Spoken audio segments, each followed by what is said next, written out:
오늘 함께 나누실 하나님 말씀은 신약성경 사도행전 27장입니다. 27장 전체의 내용 중에서 20절부터 26절까지 봉독해 드리겠습니다. 신약성경 235쪽에 제 성경은 6쪽이고요.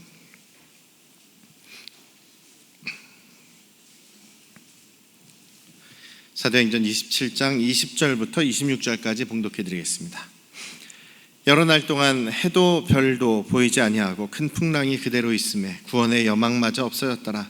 여러 사람이 오래 먹지 못하였음에 바울이 가운데 서서 말하되 여러분이여 내 말을 듣고 글에 대해서 떠나지 아니하여 이 타격과 손상을 면하였더라면 좋을 뻔하였느니라. 내가 너희를 권하노니 이제는 안심하라. 너희 중 아무도 생명에는 아무런 손상이 없겠고 오직 백분이리라. 내가 속한 바 곧 내가 섬기는 하나님의 사자가 어젯밤에 내 곁에 서서 말하되 바울아 두려워하지 말라. 내가 가이사 앞에 서야 하겠고 또 하나님께서 너와 함께 항해하는 자를 다 내게 주셨다 하였으니 그러므로 여러분이여 안심하라. 나는 내게 말씀하신 그대로 되리라고 하나님을 믿노라. 그런즉 우리가 반드시 한 섬에 걸리리라 하더라. 아멘. 예, 할렐루야. 네, 오늘도 우리 아버지 하나님의 그 크신 사랑과 돌보시는 그 은혜가 여러분과 여러분 가정에 충만하시기를 주님의 이름으로 축원합니다. 오늘 말씀에서 우리가 중요하게 한번 생각해 봐야 될 것이 이제 여러분들이 만약에 백부장이라면 그 죄인을 호송해서 로마까지 가야 하는 임무를 받은 책임자입니다. 그래서 여러분들은 지금 죄인도 호송하고 있고 또 그런 가운데 여러분들이 배편도 여러분들이 또 섭외도 해야 되고 또 선장과 또 그 선원들을 또 이끌고선 또 로마까지 가야 되는 그런 막중한 임무를 지금 가지고 있습니다. 그래서 지금 더 가야 되느냐 아니면 가지 말아야 되느냐에 대한 그 결정을 해야 되는데 가장 중요한 것은 이제 백부장의 결정이에요. 백부장이 결정을 내려야 됩니다. 여러분들은 누구의 말을 더 듣고 결정을 하시겠습니까? 이제 오랫동안 이제 바다에서 잔뼈가 굵은 그런 선장과 뱃사람의 말을 들으시겠습니까? 아니면 뭐 별로 이렇게 배에 대한 그런 정보나 아니면 그런 재능을 가지고 있지 않고 더군다나 신분은 지금 로마에 호송되는 그런 죄인 피고인의 신분이고 또 그냥 랍비 선생으로서 이렇게 어떻게 보면 이렇게 좀 샌님 같은 그런 양반 그런 유생 같은 사람의 말을 누구의 말을 더 들으시겠습니까? 딱 그냥 놓고 봤을 때 전문가라고 하는 그 바다 노젓는 혹은 항해하는 어떻게 보면 전문가잖아요. 전문가의 말을 더 들으시겠습니까? 아니면 그냥 이제 바울의 말을 들으시겠습니까? 이런 거죠. 누가 보더라도 당연하게도 이제 항해 전문가들의 말을 듣겠죠. 저도 어떻게 보면 지금 귀가 좀 이렇게 좀 약간 좀 가벼운 것 같아요. 귀가 좀 팔랑귀예요. 그래서 굉장히 전문가다 그러면 그냥 잘 믿는 그런 경우가 있습니다. 가끔 속을 때가 있어요. 가끔이 아니라 좀 자주 속기도 하는 것 같은데요. 여러분들은 어떠십니까? 전문가라는 분들의 말에 잘 속지는 않으십니까? 여러분들이 잘 속는지 안 속는지 어떻게 아시냐면 TV에서 홈쇼핑 보시다가 물건을 자주 사시는 분들은 잘 속는 분들이에요. 이게 전문가들이 나와서 막 이야기하는 것 같고 뭔가 그럴듯한 이야기들에 잘 속는 것 같아요. 근데 오늘 어쨌든 이 본문의 말씀에서 그 전문가의 말을 들을 것이냐 아니면 전혀 뱃일과 상관없는 노젓는 것, 배 움직이는 것과 상관없는 사람의 말을 들을 것이냐라는 딱 이것만을 여러분들에게 말씀하신다면 아마도 대부분은 뱃사람의 말, 선원들의 말을 듣겠죠. 근데 오늘 그 전문가라고 하는 사람들의 말을 들었다가 낭패를 보는 그런 일이 벌어집니다. 그래서 우리가 또 생각해 봐야 될 것이 있습니다. 과연 우리 어떤 결정을 할 때 누구의 말을 들어야 될 것인가? 왜 그 사람들의 말을 따라가야 될 것이냐라는 것을 한번 생각해 보는 시간이 되면 좋을 것 같아요. 27장 말씀을 여러분들 쫙 한번 읽어보셨겠습니다만 주보에 이렇게 본문을 미리 드리니까요, 한 장을 쫙 읽어보시면 정말 여러분들 영화 보는 것 같지 않습니까? 이 27장을 읽어보시면 정말 자세하게 세밀하게 이 항해의 일들을, 일어나는 일들을, 항해의 경로라든지 그때의 상황이라든지 긴박했던 순간들까지를 너무나 자세하게 기록을 하고 있어요. 그래서 이 27장을 읽는 사람들은 이 글을 지금 쓴 사람은 자기가 상상해서 쓴 것도 아니고 또 그럴듯하게 꾸며서 쓴 것도 아니고 거짓으로 쓸 수가 없다, 이렇게 자세하게, 이렇게 세세하고 분명하게 기록했다라는 것은 정말 이 글을 쓴 사람이 그 현장에 있지 않고서는 정말 누구한테 그냥 이야기로 들어가만 가지고는 이렇게 쓸 수 없다는 거죠. 그리고 여기에 있는 그 기록들이, 그러니까 지역, 도시, 지역, 항구, 또 배의 방향, 바람, 이런 것들을 자세하게 기록한 것이 너무나 이것은 정확하다는 거예요. 그래서 예수님을 믿지 않던 사람들도 이 사도행전 27장을 읽으면서 정말 성경은 사실을 기록한 거구나, 정말 맞는 얘기를 기록한 거구나, 믿을 수밖에 없구나라는 결국 판단을 내리게 돼서 여기에서부터 이제 성경을 믿게 되고 또 예수님을 믿게 되는 그런 믿음의 길로 들어간 사람도 있다라고 하더라고요.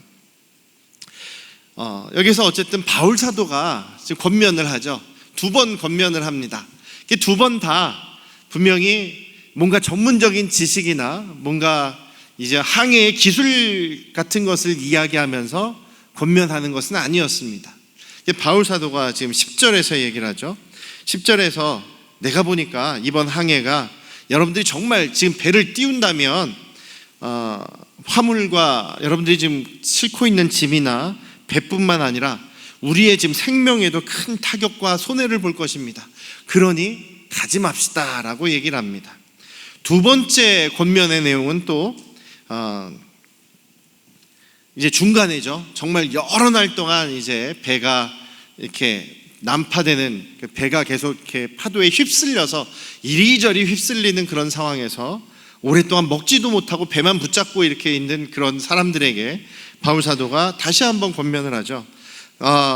내 말을 듣고 그 글에 대해서 출발을 하지 않았으면, 배를 띄우지 않았으면 더 좋았을 뻔했는데 어쨌든 내가 여러분들에게 분명히 얘기하는데 걱정하지 마십시오. 이제 여러분들 안심하십시오.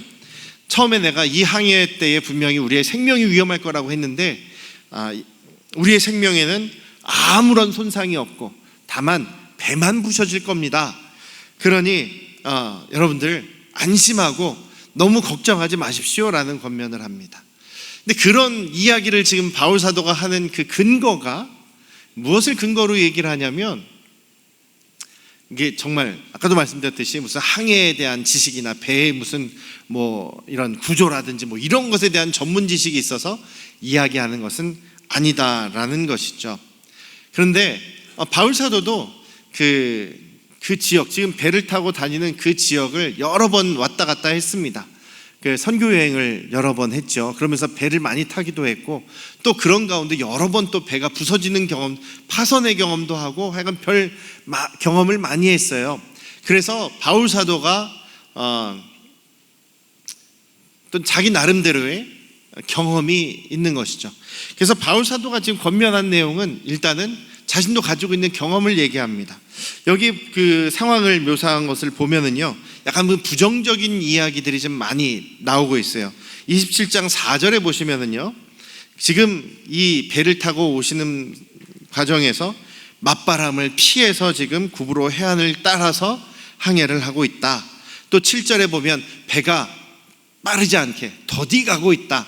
바람이 잘 불지 않는다는 얘기예요. 옛날 2000년 전의 배들이 오늘날처럼 무슨 그 기관으로 가는, 모터로 가는 배도 아니고 바람을 의지해서, 돛을 달고 바람을 의지하고 또 거기에다가 이제 노를 조금 젓는 정도의 수준이기 때문에 대부분 이제 바람에 의지해서 가야 되는 그런 상황입니다.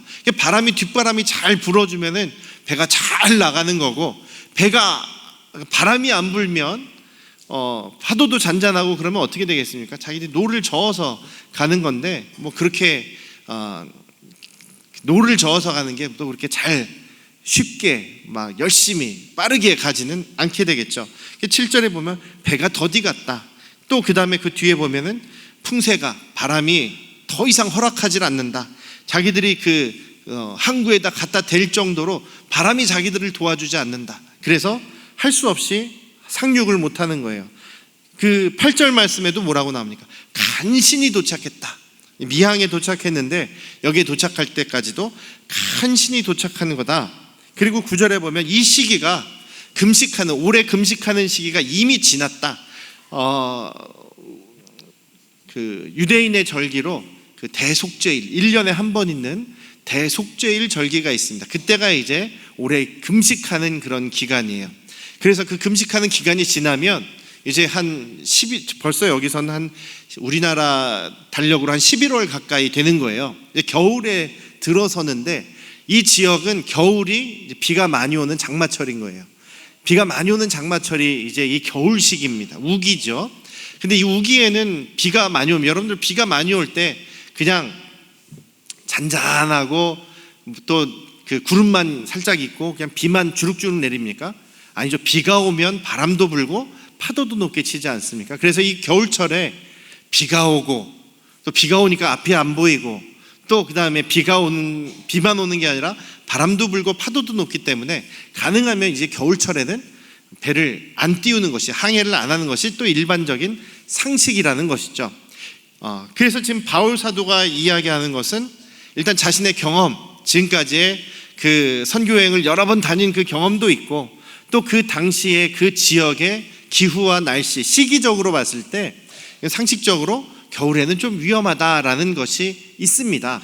그런데 바울 사도가 아무리 그렇다고 하더라도 이건 지금 시기적으로도 지금 좀 안 좋고, 또 지금까지 우리 지금 바람도 별로 도와주지 않았고 참 힘드니까 여기서 좀 머무십시다라고 지금 이야기하는 정도의 얘기는 아니에요. 10절 말씀을 한번 보시겠습니까? 10절 말씀, 바울 사도가 굉장히 강하고 분명하게 얘기를 합니다. 27장 10절에서 여러분이요, 내가 보니 만약에 여러분들이 지금 항해를 하면 하물과 배뿐만 아니라 우리 생명에도 많은 타격과 많은 손해가 끼쳐질 겁니다. 굉장히 단정을 하고 있죠. 예언을 하고 있죠. 근데 백부장이나 선장들이 이 얘기를 듣고는 지금 재수없다라고 생각을 한 거예요. 재수없는 소리 하지 마십시오. 이런 얘기 하잖아요. 말도 안 되는 소리 하지 마십시오. 재수없는 소리 하지 마십시오. 우리가 항해가 얼마고 항해의 경력이 얼마인데 이게 말도 안 되는 재수없는 소리를 하느냐라고 하면서 가도 된다라고 얘기를 하죠. 그런데 백부장이 바울의 말을 들은 것이 아니라 전문가의 얘기를 들었다는 겁니다. 지도를 한번 보여주시면, 지금 드디어 이제 바울 사도가 맨 왼쪽에 보시면, 오른쪽인가요? 가이사랴에서 이제 출발을 하죠. 가이사랴에서 또 시돈이라는 항구로 잠깐 건너갑니다. 거기에서 또 다시 무라라는 곳으로 가게 되는데, 거기서 이제 배를 갈아타려고 가는 거예요. 그런데 아까 여기 서 있는 것처럼 구부로 아래로 가는 게 아니라 구부로 위로 해서 갑니다. 왜냐하면 혹시나 바람이 안 도와주면 구부로를 밑으로 해서 위로 올라가야 되는데 바람이 반대로 불면 밑으로 밀릴 거 아니에요. 밑으로 밀리면 이집트까지 갈 수 있는 겁니다. 그래서 구부로 위쪽 방향으로 해서 혹시나 바람이 맞바람을 치면은 구부로에 그냥 상륙하면 되니까 구부로 위쪽으로 해서 무라라는 곳까지 도착을 해요. 근데 무라에서 배를 갈아탑니다. 어떤 배를 타냐면 지중해라고 이렇게 밑에 보이면 밑에 있는 땅이 이집트예요.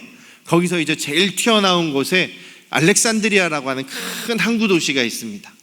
그 항구 도시에서 알렉산드리아에서 출발해서 로마로 가는 그 배를 만난 거예요. 그 배가 상선이 지금 무라까지 올라온 겁니다. 그러니까 알렉산드리아에서 무라까지 쭉 올라온 거죠. 근데 이 알렉산드리아 배도 이제 가면서 또 무라랑 저기 옆에 있는 니도랑 이런 데서 화물을 또 받아가지고, 그리고 로마로 가는 거기 때문에 바로 로마로 가는 게 아니라, 알렉산드리아에서 로마로 직접 가는 게 아니라 무라로 해서 돌아가는 것이죠. 그런데 지금 무라에서 또 출발을 합니다. 이제 가려고 출발을 하는데 니도로 가려고 했는데 니도에서 상륙을 못해요. 바람이 도와주질 않아서 니도에서 밀려가지고 밑으로 내려왔다는 거예요. 바람 때문에 밀려서 밑으로 내려와서 결국은 저 그레데라고 하는 얇은 섬이 있죠. 거기 섬의 남쪽에 있는 미항에 지금 걸렸습니다. 거기에 간신히 정박을 했다는 거예요. 미항에 정박을 했어요. 근데 바울 사도는 여기에서 겨울을 보내자라고 얘기하는 거고, 지금 그 선장과 선주는 아니다, 여기서 조금만 더 가면 베닉스라는 곳이 있다. 저 베닉스라고 보이십니까? 그레데 섬 끝쪽에 있죠. 서쪽 끝에 있어요. 거기가 더 큰 항구고 더 정박하기가 좋고, 거기서 이제 출발을 하면 편하게 뻥 뚫려서 바로 이탈리아 쪽으로 바로 이제 갈 수가 있는 거죠, 항로가. 그래서 보십시오. 미항에서 베닉스까지 가까워 보이지 않습니까? 정말 가깝죠. 한 64km, 65km밖에 안 된대요. 요즘에 그 인천에서 제주도까지 가는 배가 다시 열렸다고 하는데, 여객선이, 그게 인천에서 제주도까지 13시간 걸린대요. 근데 그렇게 빠르지도 않아요. 밤새 가는 거기 때문에 한 13시간 걸립니다. 인천에서 제주도까지가 450km 정도 된대요. 450km하고 65km하고 차이가 엄청 짧은 거죠. 그래서 오늘날에도, 그러니까 굉장히 느린 여객선이지만 450km를 13시간 걸려서 가는데, 뭐 그거보다 좀 더 걸렸을 수도 있겠지만, 그렇게 계산을 한 번쯤 해보니까 65km 정도면 빠르면 2시간, 아무리 늦어도 한나절이면 가는 거예요. 그러니까 미항, 우리 불편한 곳에서 그래도 나중에 출발할 때 또 이렇게 돌아서 가야 되는 이 불편함이 있으니까 한 반나절만 가서, 혹은 한나절 가서 저 베닉스에서 머무르면서 겨울을 보내고, 그리고 편하게 이탈리아 출발합시다.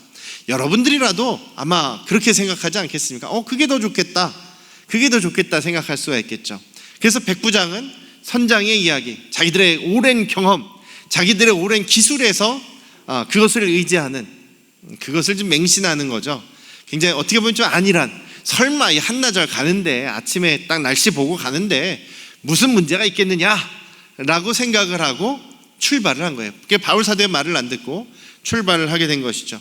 자, 선장이나 그런 선원들의 이야기, 그들의 주장은 뭡니까? 미항에서 베닉스 항구까지는 한 65km밖에 안 된다. 엎어지면 코 닿을 거리다. 뭐 너무나 가깝다라는 거죠. 반나절 혹은 한나절만 좀만 가면 어렵지 않다. 그래서 중간에 무슨 문제가 조금 생기더라도 우리 노를 저어도 되고, 우리 항해가 얼만데, 우리가 얼마나 오래 항해를 했는데 그 정도야 우리가 해결할 수 있지 않느냐라는 생각을 하게 된 거죠. 어떻게 보면 좀 자신들의 능력을 좀 과신한 거죠. 잠깐 좀 항해하고, 불편하지만 잠깐 항해하고 겨울을 편안하게 지내자라는 것이 지금 이 사람들의 생각입니다. 어떻겠습니까? 둘 다 이 사람의 말 그럴듯하죠. 이 사람들의 말이 그럴듯해요. 근데 바울 사도가 분명하게 10절에서 강하게 얘기를 했다고 했지 않습니까? 강하게 얘기할 때 그냥 바울 사도의 지식이나 경험, 자기가 지금까지 생각했던 그런 걸 가지고 이야기한 것은 아닌 것 같아요. 그랬으면 바울 사도가 지금은 때도 좋지 않고 지금 시기가 안 좋으니까 머무릅시다라고 했을 때 그렇게 얘기를 하지 않아요. 여러분들이 지금 이 항해를 고집하면 큰 어려움이 생깁니다. 여러분들이 죽을지도 모릅니다라고 약간 협박성으로 이야기를 하고 있어요. 그럼 어떻게 이렇게 단정적으로 바울 사도가 이야기할 수 있겠느냐? 바울 사도가 이런 정말 뭐라 그러죠? 상식적인 이야기, 과학적인 이야기, 지적인 이야기를 하지 않고 단정적으로 이런 생명의 위험만을 이야기할 때는 분명하게 주님의 음성을 들었을 때입니다. 성령께서 바울 사도에게 알려주셨기 때문에 이런 이야기를 하는 거예요. 두 번째 이야기했을 때, 제가 오늘 본문 봉독할 때 읽어드린 말씀에서 바울 사도가 뭐라고 얘기합니까? 이제 안심하십시오, 평안하십시오라고 하는 근거가 뭡니까? 어젯밤에 주의 사자가, 천사가 나에게 와서 내 곁에서 분명하게 말씀해 주셨습니다. 여러분들의 생명 아무도 상하지 않을 겁니다. 하나님께서 안전하다라고 말씀하십니다. 나를 분명히 로마까지 가게 하실 거라고 약속해 주셨습니다. 나는 지금까지 나에게 역사하신, 함께 하신 그 하나님의 말씀을 믿습니다. 하나님의 뜻을 믿습니다. 반드시 그렇게 될 것입니다 라고 하는 그 바울 사도의 믿음에서 비롯된 권면을 하는 겁니다. 분명하게 하나님께서 나에게 말씀해 주셨기 때문에 담대하게 이야기한다는 것이죠. 지금 이 상황은, 두 번째 상황은 더 암울한 상황입니다. 이들에게는 지금 소망이 없어 보입니다. 계속 날씨는 거칠 것 같지가 않아요. 계속해서 깜깜하고 아무것도 보이지 않고 구름 잔뜩에 비와 파도가 어마어마한 상황입니다. 그런 사람들 앞에서 지금 배에서 떨어지지 않으려고 배만 붙잡고 있는 사람들한테 당신들은 전혀 걱정할 필요 없습니다라고 얘기하니까 더 황당하겠죠. 첫 번째보다 두 번째가 더 황당할 것 같아요. 그런데 두 번째는 이 백부장이 다른 사람이 아닌 바울 사도의 말을 믿게 됩니다. 바울 사도의 말을 의지해서, 그 뒤에 보면 바울 사도가 시키는 대로 다 해요. 그래서 결국은 276명이나 되는 많은 사람들이 백부장과 그 부하들, 그리고 죄인들, 그 다음에 선장과 선원들, 뭐 그런 사람들이겠죠. 승객도 좀 있을 수 있겠고, 276명이면 굉장히 많은 사람이에요. 우리 교회에 지금 모여 계신 분들보다 훨씬 많은 숫자예요.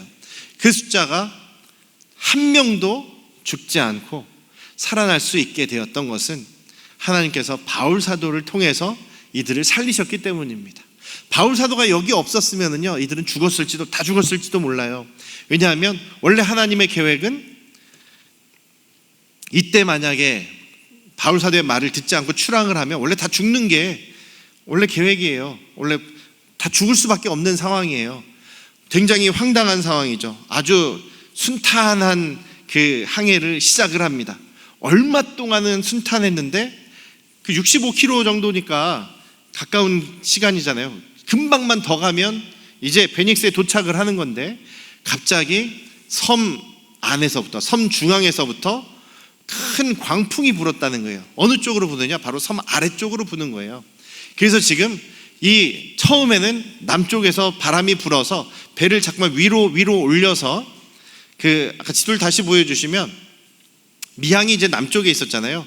그래서 남풍을 받아서 계속 밀어 올려가서 베닉스 쪽으로 가는 것이었습니다. 근데 섬에서부터 바람이 확 불었다 그랬죠. 광풍이 불어서 올라가던 배가 밀려간 거예요. 떠밀려간 거예요. 그래서 그레데에서 섬에서 완전히 멀어진 거죠. 저 지중해 중앙에 그냥 떠밀려져 버린 겁니다. 거기서 뺑뺑뺑뺑 도는 거죠. 파도가 치는 대로, 바람이 부는 대로 지금 그냥 어쩔 수 없는 상황, 도저히 통제가 안 되는 상황입니다. 그런데 지금 거의 2주가 지나서 한 보름 정도를 지금 배에서 이들이 고통을 당하고 있는 거예요. 생각해 보십시오. 한 60km만 가면 되니까 이들이 거기서 60km 가서 베닉스 항에서 겨울을 보내면서 오랫동안 거기 머물러 있을 건데, 이들이 많은 준비를 했겠습니까? 잠깐 가는 거니까 식량에 대한 준비도 많이 안 했을 거예요. 그래서 거의 2주 동안 지금 거의 굶고 있는 상황이었다라고 얘기를 합니다. 근데 신기한 것은요, 저 베닉스를 도착을 하지 못하고 그냥 지중해 바다를 떠돌면서 헤매는 것 같은데, 결국은 이들이 저 멜리데에 도착을 하게 되죠. 다음 장인 28장에 보면 멜리데에 도착을 하게 되고, 거기서 로마로 금방 올라가게 됩니다. 고통은 당했지만, 정말 죽을 고생들을 했지만, 어떻게 보면 가장 빠르게 로마에 가게 되는 그런 일이 벌어지게 된 것이었습니다. 사랑하는 우리 안녕 성도 가족 여러분, 바울 사도가 뭔가를 결정하는 데 있어서 가장 중요하게 생각했던 것이 무엇이었을까요? 자기의 경험, 자기의 지식, 그것보다 분명한 하나님의 말씀, 분명한 하나님의 뜻에 가장 그것을 중요하게 생각하고 결정을 해 나갔습니다.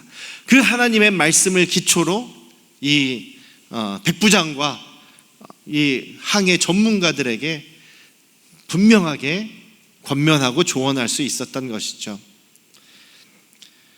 이 선장은 자기들의 실력이나 자기들의 상식, 자기들의 지식만을 가지고 또 거기다가 플러스 요행심, 설마 하는 그런 마음으로 지금 항해를 시작했습니다. 그 결과는 죽을 뻔한, 너무나 죽을 뻔한, 거의 다 죽은 거나 마찬가지죠. 극심한 고통과 어려움, 고난에 빠지는 그런 상황이었습니다. 우리가 두 가지를 생각해 보셔야 되는데요. 첫 번째는 우리가 어떤 것을 기준으로 결정할 것이냐. 물론 때때로는 나의 상식과 나의 지식과 나의 경험이 뭔가를 중요한 결정을 하는데 도움이 될 때가 많습니다. 그렇지만 더 중요한 것은 분명한 하나님의 말씀이 기준이 되어야 된다는 것이죠. 하나님의 말씀의 기준, 하나님의 말씀의 가치에 벗어나서는 안 되는 것입니다. 내가 당장 눈앞에 이익이 있다 할지라도 그것이 정말 하나님이 반대하시고 기뻐하시지 않는 것이라면 그것을 과감히 버릴 줄 아는 선택을 하는 것이 바로 믿음의 사람의 그 분명한 결정의 방법이라는 사실을 우리 잊지 않으시기를 주님의 이름으로 축원합니다. 때때로 이렇게 잘못된 결정에 끌려갈 수밖에 없는 때가 있습니다. 바울 사도 같은 경우도 자기는 가고 싶지 않았겠죠. 그런데 죄인의 신분이기 때문에 할 수 없이 그 죽음의 길을 갈 수밖에 없습니다. 그런데 하나님께서는 바울 때문에 이들을 살려주십니다. 천사가 뭐라고 이야기하십니까? 24절에 그렇게 얘기를 하시죠. 바울아, 두려워하지 말아라. 내가 가이사 앞에 반드시 설 것이다. 가이사 앞에 서야겠고, 또 하나님께서 너와 함께 항해하고 있는 이 사람들을 다 너에게 주셨다. 다 너에게 주셨다. 지금 바울 사도가 그들과 함께 있음으로 인해서 아무도 죽음을 당하지 않습니다. 뿐만 아니라 하나님께서 그 영혼들을 바울에게 맡기셨다는 것입니다. 바울의 믿음 때문에 이들이 살았고, 또 바울 덕분에 이들이 살았는데 그들을 살려주신 이유는 바로 바울을 통해서 구원하기를 원하시는 하나님의 마음이 있는 것이죠. 여러분들 때문에, 여러분들이 속해 있는 그 모임이, 여러분들 속해 있는 가정이, 여러분들 속해 있는 일터가 여러분들 때문에 그 주변의 사람들이 구원받게 되시기를 주님의 이름으로 축원합니다. 여러분들을 살리셔야 하기 때문에 여러분들의 주변의 사람들까지 살아남는 이것이 바로 하나님께서 아브라함에게 주신 축복의 말씀입니다. 너로 인해서 세상 모든 사람들이 복을 받게 될 것이다. 네가 복이다. 너로 인해서 다른 사람들이 복을 얻게 될 것이다. 그 말씀의 또 다른 적용이 바로 이 모습입니다. 바울 사도로 인해서 여기 있는 모든 사람들이 구원을 받게 됩니다. 목숨도 살아날 뿐만 아니라 여기 있는 많은 사람들이 바울 사도를 통해서 예수님을 믿게 되는 것이죠. 또 이 배가 지금 막 파도에 떠밀려 갔습니다만 멜리데라고 하는 섬에 도착을 하게 되고, 또 거기 있는 사람들이 바울로 인해서 또 예수님을 믿게 됩니다. 바울 사도가 가는 곳마다 바울 사도의 신분에 상관없이 그 바울 사도로 인해서 주변에 있는 사람들이 주님을 믿게 됐다는 것이죠. 그런 축복의 통로가 되시기를 주님의 이름으로 축원합니다. 여러분들 때문에 여러분들과 여러분들 주변에 있는 사람들을 구원하시는 하나님의 역사가 있기를 원합니다. 여러분 때문에 여러분 주변에 있는 사람들이 생명을 구원받고 영혼을 구원받는 그 놀라운 역사가 있어지시기를 주님의 이름으로 축원합니다. 옆에 있는 사람 손을 붙잡고 얘기를 하시죠. 당신이 축복의 통로입니다. 당신이 하나님의 축복의 통로입니다. 믿으십니까? 정말 그렇게 되시기를 주님의 이름으로 축원합니다. 기도하시겠습니다. 아버지 하나님, 무엇보다 분명한 주님의 말씀, 주님의 뜻, 하나님 나라의 가치에 우리가 기준을 삼아서 우리의 모든 인생에 결정해야 될 일들을 결정할 수 있도록 인도하여 주시옵소서. 나의 경험, 나의 지식, 나의 능력이 앞서는 것이 아니라 오직 주님의 말씀, 주님의 뜻이 앞서가는 그런 저희들의 삶이 되기를 원합니다. 그로 인해서 나 때문에, 나 한 사람 때문에 우리 가정이, 내가 속해 있는 일터가, 내가 속해 있는 모임이 살아나고 구원받게 되는 역사들이 있게 하여 주시옵소서. 우리 안양 성도교회 가족 한 사람 한 사람을 주님의 축복의 통로로 사용하여 주시옵소서. 이제는 우리를 죄에서 구원하신 예수 그리스도의